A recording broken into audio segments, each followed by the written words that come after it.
Le plaisir est pour moi de vous présenter cette très belle émission Paradis Musique. Nassis Nabinu Yamounene Eco RDC. Où ils a toujours présenté par votre humble servante Roline Tumbala Diva. Site Nabisowana Eza toujours. Il y a les boss Jean Chibawa Chibo, Tozana Sangoya Mukolo Yalelo, Jonathan, musicien à Light Music Atiki Biso, Yangwana, Tokitisaki Moko Yaba chroniqueur Nabiso, Tropenzaou, a interviewé Maman Nano Konae, to eba vraie version ya Lisolong Ondenge le Kanaki. Merci beaucoup vraiment na bandeko bozolanda biso nde toyebisaki bino ke toujours to kota na kati pona kozula bino information ya bien lokola o ezalaka vraiment Paradis Musique ya Dropenza ou les barons toyaka na ba information o ezalaka ya lokuta te mais information ezalaka vrai. Bonjour papa. Bonjour. Oyambi biso kotisi biso na ndaku ezalaki pasi po yamba biso mais oyambi biso quand même tokoyeba soko za nani awa na kati ya famille ya Jonathan Makoma. Nazali noko ya Jonathan Bakoma. Avant pembe na bino c'est ma soeur, maman ya Jonathan. OK. Jonathan lokola maman aza émotionné to déranger maman te to kozwa biographie muke ya Jonathan Bakoma.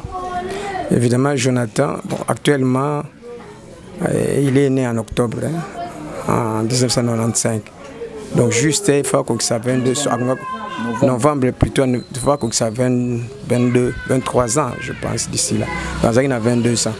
Donc il faut que ça 23 ans. Bon combien on a été? Jonathan c'est un enfant, notre enfant. Batunus Bayebi quartier Yolo et puis Batunus Bandal tout ce qu'on soit dans le milieu c'est un homme pacifique, un homme de paix. Aswa nakate, abundakate, amela masangate, amela cigarette était. Donc et puis c'est un enfant qui était très intelligent à l'école.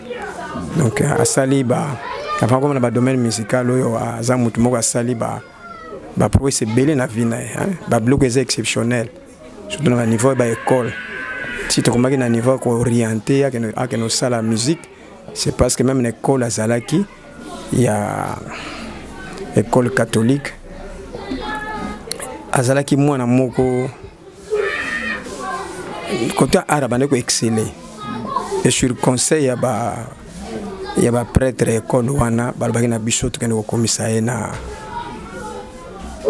na ina école art pour tout fêter. Voilà pourquoi tu connais au commissariat kuna ngai na maman nae parce que son père était très loin. Donc tu sais la biloko wana j'étais devenu comme son père maman de maman. Mais na ba famille musueza souvent moi na seka za ko s'engager na domaine autobenga musical na ba famille mususu na ba parents ezalaka moins difficile ba accepter mais comment et pas na mino ezalaki facilement bo accepter en plus bo orienter les sous bo ke bo côté du sous classe nango pas vraiment à niveau professionnel religion na liaison na ezaki na kati wana ki facilement bo accorder musala ngo ezaki ndeni ezaki dinani. Mais parce que on est allé vision à Calais, comme on a que artiste c'est un homme de rien. Non c'est vision à tout ça qui n'a pas. L'art aussi c'est un métier, l'art aussi paye, l'art élève aussi les gens. Donc on a tout le monde qui que local là et sa vocation là et ça a commencé à la maison. Au moins tuning à guitare vous pouvez le filmer. Et sa guitare ayoka c'est son oncle au moment qui a le bande mon grand frère.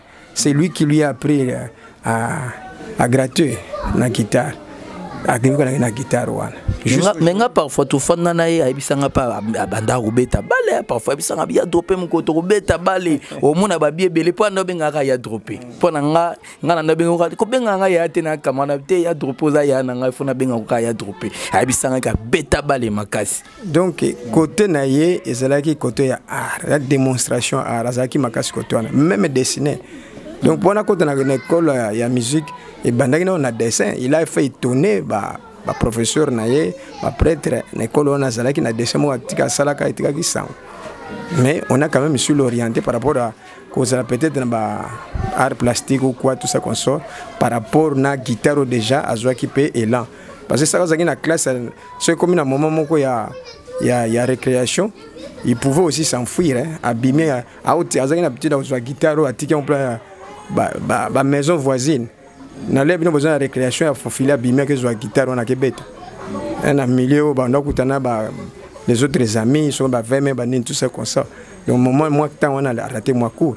C'est comme ça qu'on nous a convoqué pour la première fois pour que on a remarqué que à comme une absence et puis ba côté bandi qui t'a régressé.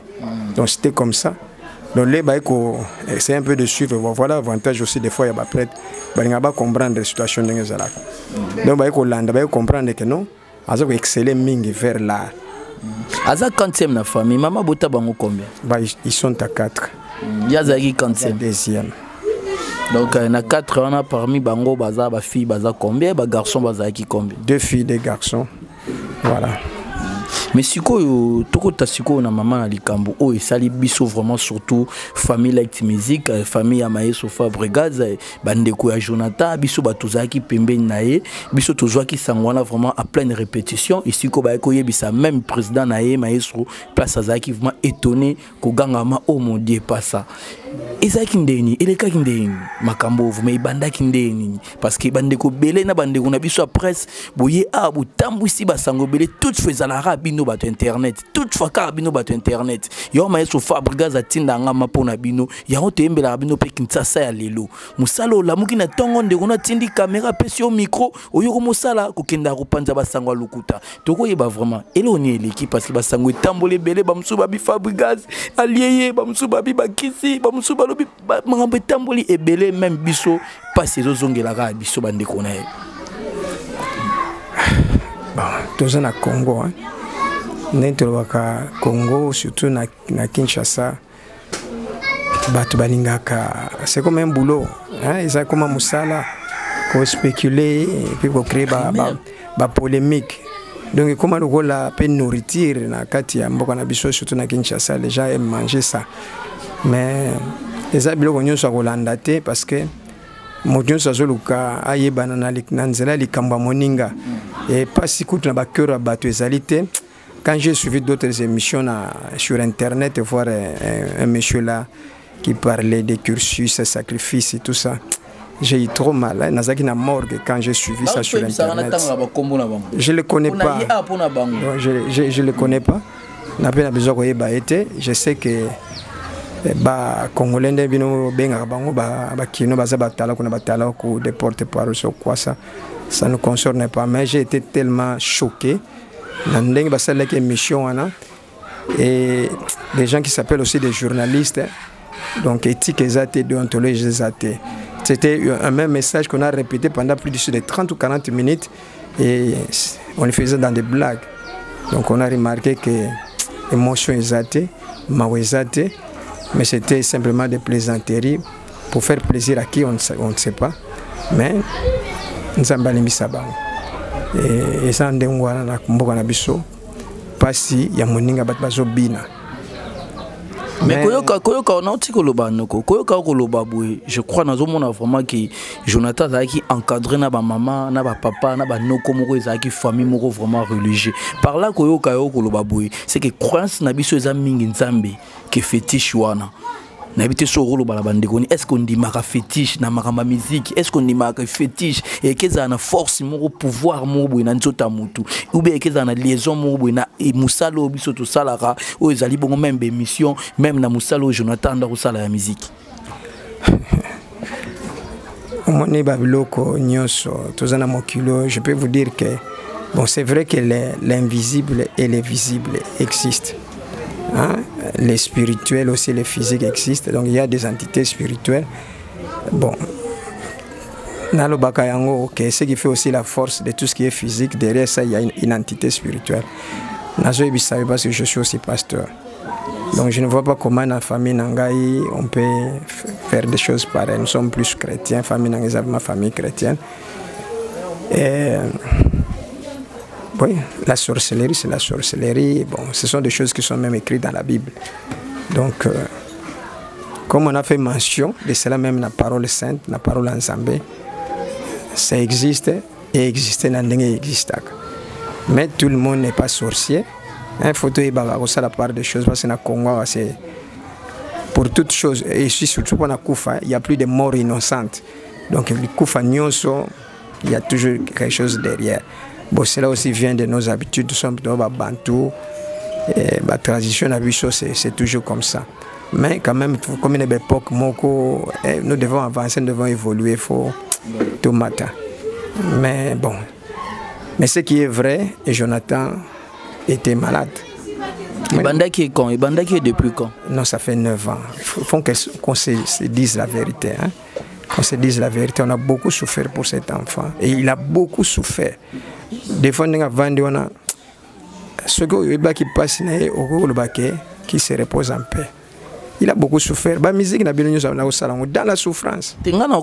Parce que j'ai des témoignages à faire pour Jonathan parce que nayebi nakenda naye matadi tufanda naye nayebi abetelanga masolo. Mais si moi je fais des témoignages bandeko ba loba parce que naza dedans bandeko ba ondimati yango moni toye plus to lobi sabino parce que ngana na ba témoignage na ko sala pe na ba réseaux sociaux na bandeko musu ba koyambanga na loba mais ce qui yo lobi ba yoka ke mingi nga. Jonathan a beaucoup souffert. Ceux qui étaient avant, on pouvait les sauver. Tout le temps, il y a hôpital belé, mais on a ma médecine, on a prise en charge, on était un peu trop loin.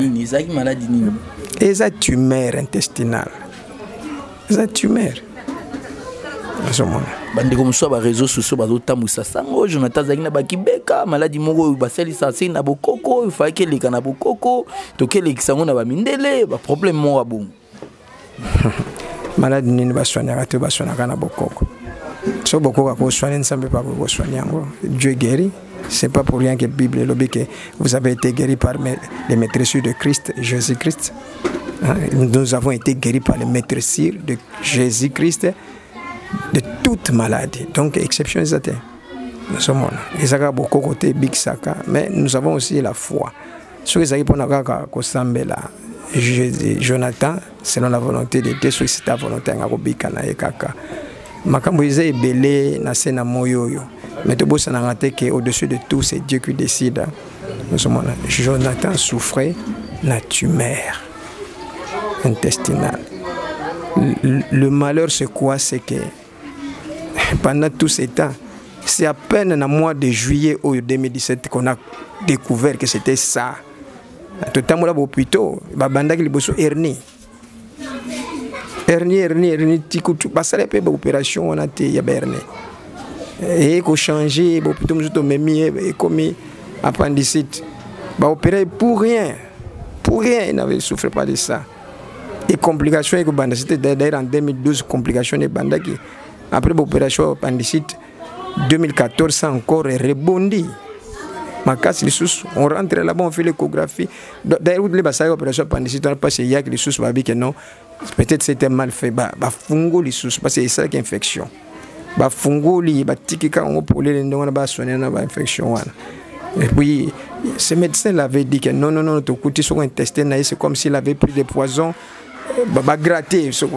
Bon, je ne suis pas médecin, d'accord, comprendre qu'on a bien. Il fallait qu'on gratte tout ça, qu'on sort. Gratter, il n'y a plus rien. On a encore fermé. Et ça nous a moto. En 2014, on a rebondir. Jonathan nous a la crise, ventre, tout ça. C'était vraiment très difficile, souffrant pour cet enfant. Tous ceux qui sont dans l'hôpital, on a fait l'échographie. Mais si le a fait ce résultat de l'échographie, les médecins on attendait. C'est ça notre pays. Et les cas, on ne peut rien faire. Bon, quand même, on a ici, tous ces consorts, il soutenait ses douleurs. Donc, Azaki a comme le moto moko boye, yemo comme catalyser douleur. Donc, a comme maîtriser. C'était sa vie. Alors, bon, en 2016, il y a une douleur à ma casse. Il y a une maman qui est tombée dans l'hôpital à l'État. Batali babi no bono sala échographie. Donc to sala échographie. Malheureusement échographie on a ce temps et bimisi que azana ba calcul na niveau ya rien. Alors tout comme je veux focaliser na maladie wana. Il faut bombarder ça tout ça bon rayon. totamboli toketi toyekosuka na hôpital moko bachinois nakopesa adresse te eza mpe mwa monene basali échographie susu ya bango bamoni su calcul wana kuna nde basala bombardement nango nde baloba batiango barayon après toyei kozonga Jonathan s'est rétabli mais 3 mois après nde sikoyo toyei kobanda situation oyo ya sukoyo 3 mois wana abengaki nga nazalaki na ndako nazalaki sur réseau abengi nga amoni ngaki naza na réseau ezalaki journée non ça va être je crois vers le 27 juin parce que j'ai encore un message neto solo la kiao pendant qu'on fait l'émission na hôtel yango na olaksa abengaki yo pour informer on abi bonjour tonton abi bonjour mon fils abi je souffre ngabi quoi abi douleur de salanga makasi ndenge nazana ndako nanga j'ai très mal ngalabi c'est trop pénible abi nangai oui na bi ngabi est-ce que si venza cure na yo se respecter ba contrôle tout ça tina sukabi je l'ai fait ngabi OK mais est-ce que tu peux arriver chez moi abi c'est possible ngabi oya mukona je viens demain matin. Alors demain matin na moni était alors je cru que bon amélioration ezana pour exemple activité belé ba studio le Rwanda bon na landa ki sous-souté mais ce n'est qu'après les comme le 28 à celle sous douleur le 28 juin plutôt c'était nous c'est le mois de juin à celle ba douleur ndé ma sœur a benga bi tonton moi na kuna moyen te. Alors, je crois, j'étais en prière parce que la prière un peu, les 30 jours, on devait terminer les 30 jours. On a mis à l'hôpital. On a mis à l'hôpital, on a mis l'hôpital chinois et complications. On a passé sur l'échographie. C'était alors sa grande soeur a dit non. Tout me met dans nos places, il y a médecin moussous. Alors, ça peut être un problème. Tu as un peu spécialiste, un type digestif. C'est alors que tu m'as pas médecin. Les médecins ont installé le contrat. Non, pour que ça ait une échographie dans la ville, dans Gombe. Parce que ça l'échographie. Là, il y a telle échographie, à mon présence, il y a tumeur. Non, mais bon, l'accélère est trop pour rien. À ça, la tumeur. Bon, ça y est dans l'ordonnance, mais là, qui s'y peut, il y a besoin de confirmer, c'est la scanner. Mais là, il y a qui s'y na deuxième jour entre le deuxième et le troisième jour abandiko vomir makila c'est alors que monsieur abi amener les vite non soit vomir makila quand vous gagnez moi bien avant ba abando sanza abongaki moi muke tant tokene hôpital abongaki moi muke akepe répétition akeipe nani na bango bakendaki le 30 juin abandaki sikoko kweya à partir ya kuna parce que azalaki abeta ka nzembo moko asenga ipapema ngamona za présent là sikoyo babengi biso babengi grande sœur nae babeki non Jonathan boyebo nde ba grande sœur ne bakendaki kozwa ye sika penza bandaki siko maladie makasi yango wana jusqu'à kweya ki makasi yango wana. Merci beaucoup maman. Mais siko oncle ezalaki quand o Jonathan dernière journée, il passait comment? Bon, quand même, il a subi cette opération. On a intervenu. Parce que mon a qui tumeur, on a fait cette opération parce que a vomir et puis a commis évacuer ma kila kaka. Donc, on a intervenu au plus vite. Parce que ça c'est deuxième échographie et confirmé kaka yango. Tumeur intestin. Alors on a opéré, mais la situation est un peu trop délicate. On ne pouvait pas avancer. Donc voilà pourquoi l'exaki est soukirmé opération est bien. Donc il fallait un mois de temps, 3-4 jours pour nous bien. Et puis à continuer sur la chimiothérapie, des choses comme ça. Mais le premier jour, normal. Deuxième jour, on causait là. Troisième jour, pour tout le la quatrième jour, compliqué. La bandigo Santa, tout ce qu'on soit. Le liquide, moi, un peu noirâtre là, même quand sur la salive, grand besoin des choses là très noires, braise macala. Donc ça a commencé à partir de là, et puis abandigo ça là ok à ma casse. Alors soit c'est ok, il faut sanza. Soit c'est ok ko sanza. On a tout fait pour arrêter. Bablo ko na nek ba ok ba ni même ba médecin ba combien moment moko vraiment bazo comprendre soutenir mailler les souki. Qui signe soit payer ça même pas na ok rien. Alors Jonathan il m'a déclaré à bi ayebisi mama bibo mitungisa te mama na zomona ba changer nzoto na suna nzoto na ngai te botika ko minyo ko na bino pour rien. Parce que là, on a fait la crise, on a remonté 3 fois, 4e fois, c'est là qui vraiment y a souka. Abibotika, azaki souka. Donc on est parmi les dernières paroles nae ou alobaki. La dernière parole nae, alobi va pas changer nganzoto. Maman, donc l'autre la ma nièce qui était là, ya botika kaka. Il c'est pas médecin batika, ba mitungi salongo sauter. Habita la transfusion bo ça va perfuser ko tana ngo sosote bo nyoko na nzoto elingi na ngo sote évidemment ce qu'on met transfusion ba meki ba ça rien n'est passé, ça ne passait plus, c'est fini. Abotika na bino on a arrêté tout ça parce que lingi de sosote azo ganga botika na vanda tranquille.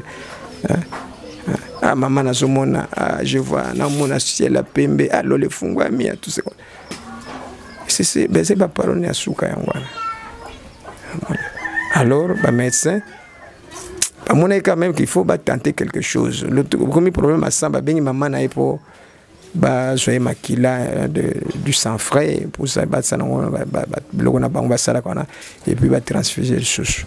C'est juste à ce moment-là que maman a bimi les Jonathan à rendre âme. Merci beaucoup, oncle. Tout ça m'a émotionné parce que dans la route émission, on n'a pas si peu dans le Kokati. Par rapport à l'organisation, il y a l'orchestre Light Music, il y a le président Naïe Fabregas, dans le format qui est émotionné, et puis par rapport à l'organisation, il y a funérailles, il y a un Jonathan Bakom. Bon, on a solo là qui na Fabricité. Et maman et Jonathan, ma soeur, m'a solo là qui naïe. Mais je pense que nous ne l'avons pas informé. Toyebité, mon bablo ba réseaux sociaux. Donc juste les gens qui étaient là à côté de l'hôpital, bazala qui wana, bateka ba crédit, banin tout ce console. C'est donc ba pour ba yeba qui est artiste azar. Ba yeba qui bien. Et puis ba mona qui l'air Fabrigas qui rendrait visite. Au Fabrigas Lerayaki, Jonathan s'est déjà passé opération. Donc quand il est revenu de son voyage, je pense. Un jour après, à l'Ekikuna, vous savez, tous ces gens, et puis ma présence, va confirmer que c'est comme ça, c'est lui. Alors, comme donc les bases de nouvelle directement balancé sur les réseaux sociaux. C'est comme ça que la nouvelle est partie. Je crois que même hier, on a par réseaux sociaux parce que nous on l'avait pas appelé toi qui n'avait pas motion, on a appelé personne. Mais si par rapport à l'organisation, il y a funérailles, il y a makambo ndeza parce que nous avons besoin de souster pour na kusala makambo ndenge ya rolelaye ndenge ya kukundaye organisation ezole kande. Bon, toujours ça entre nos familles, la famille à maman, la famille à papa Isali. Son père est là, bon, mais il y a déjà, à côté de partir maladie. Donc, à vivre, comme on vit à moi, quelques jours, et puis, bon, c'est fini. De bon ici. Alors, comme Jonathan a sous mon tout cas, moi, d'un côté, famille biologique, à comment nous à l'État, à public. Donc nous devons aussi tenir compte des paramètres. Il ne faut pas une famille musicale et les autres, il ne faut pas décider comme ça. Alors nous, on a fait notre programme. Maintenant, tout ça, on s'est concerté, la famille musicale, avec lui-même, son président, Fabregas, pour tout définir. Je crois que les locaux les a mercredi, d'ici 17h ou ce soir, on va confirmer. Mais bon, tout ça, les gens interviewent avant, ce gouvernement aussi, parce que juste là, on sort pour aller faire ça. Surtout si ça qui est en gros, mais une date, comment est-ce que c'est passé? Je suis allé à lever de corps, placer Gozala, l'enterrement. Mais il y a un petit point qu'il faut normaliser. Il y a toujours ça la course. Mais bon, si Dieu le veut, ce qui m'a quand même l'équipe bien. Nous pensons que ça va se passer cette semaine même. Merci beaucoup, oncle. Merci beaucoup, vraiment, maman. Tout ça émotionné, vraiment. Moi, les lobasuka, na bandeko, oh, nyonso batambusi sangwa mabe, bandeko basalara musalo. On s'est vraiment au avertir bango. Ezala mbala suka, baloba lisu maramba lokutate parce que oh esalami lelo et sukiwana. Bandeko on a biso boya pe susoate. Parce que ba oh nyonso boya a pona otambusa sangwa mabe to ko identifier bino. Boye bagé to ko identifier bino. Pona kotambusa sango ya mabe na kombo ya Maestro Fabregas na kombo ya Lact Musique o akoya kosala ngwa parce que la famille c'est ça. Maman za mupanzi nanga noko za mupanzi nanga eloko moko te oyo ya orchestre ya Fabregas o esali que Jonathan akufa. Jonathan za ki travailleur na Lact Musique abando kosala il était payé o nyoso senga ki président na asala asaila ki o nyoso senga ki famille asala asaila ki en plus ça continue toujours ti tokotika Jonathan na Lilita tokotika pe famille ote parce que zaka ndako na biso Jonathan zaki ya biso bande on a biso ba concert ba confrère nanga o kotambusa sous sanga mabe biso to sa charger na papa oncle nanga moi le basuka pona bande quoi. Bon eza passe mina motema ko perdre un talent comme Jonathan et puis te perdre à fleur de l'âge vraiment c'est très tôt. C'est juste au moment où yo a bandi qu'on a émergé. C'est très difficile, sur une place où on n'arrive pas à comprendre.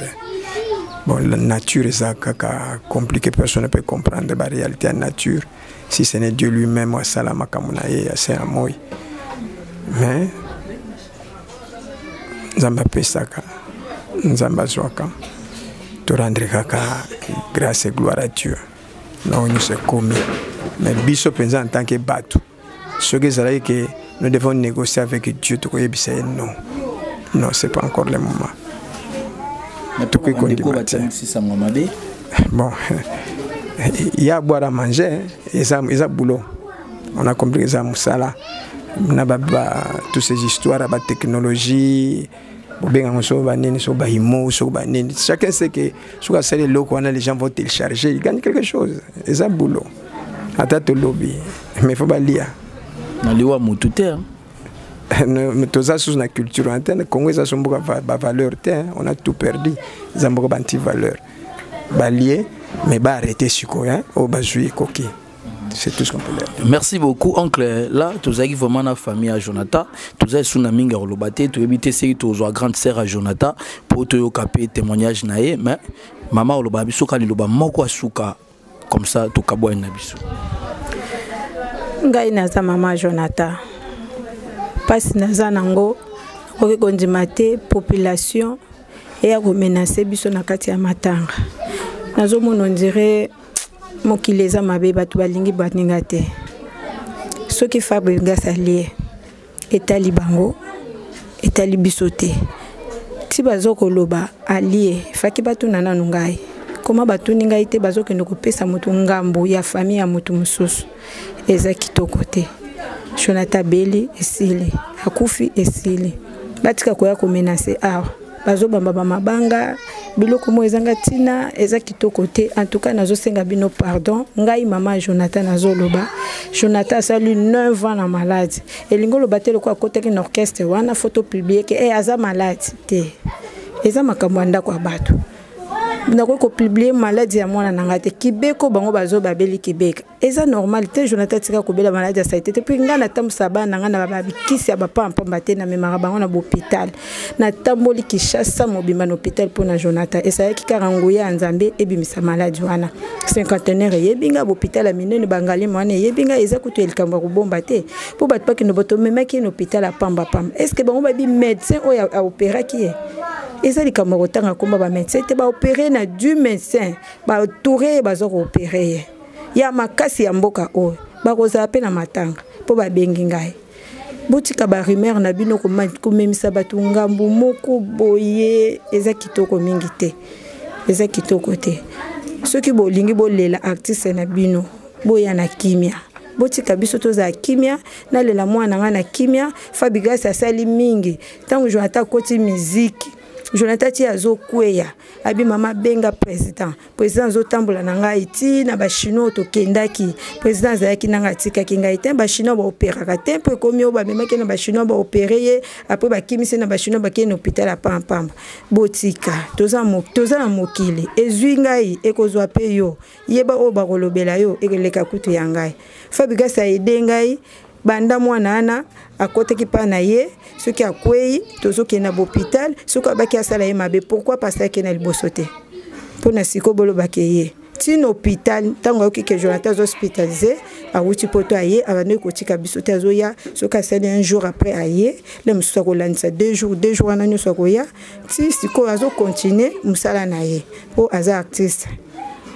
Merci beaucoup maman bandeko bolandanga bandeko nyonso bozalaka vraiment pona Fabrigas boze belé vraiment Sarah Moussa ozolandanga ba mama bango yoyo tonton héritier minimbo ozolandanga Aimé Boubé ozolandanga ya Flora Pambani Willy Kalume bino nyonso japonais okito Shakira Gucci bomeka kosala eloko moko ekezala vraiment kitoko ainsi que Blaise Mavip émission na biso alelo esili baina tangi kombo baza bae o bazali ya Light Music ainsi que ya Christian de Cornes ozolandanga vraiment orchestre na bino yango groupe na bino yango tozangi Jonathan Bakoma Linda Liki a plus.